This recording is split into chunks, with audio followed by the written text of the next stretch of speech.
Anda rasa mustahil nak simpan emas 5 gram dalam setahun? Hakikatnya, ia sangat boleh kalau tahu caranya.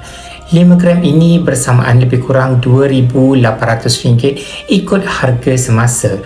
Bahagikan kepada 12 bulan, kita cuma perlukan sekitar RM250 sebulan bersamaan RM8 sehari.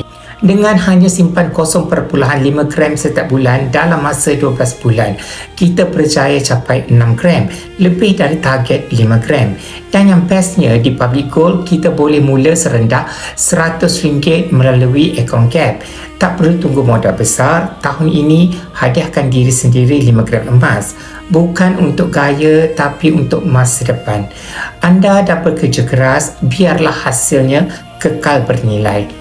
Bagi yang berminat untuk menyimpan dalam bentuk gold bar dan dinar Public Gold, anda boleh klik link di bio untuk daftar secara online atau isi borang sign up dan saya akan bimbing anda dengan cara dan langkah-langkah simpanan emas yang terbaik untuk anda.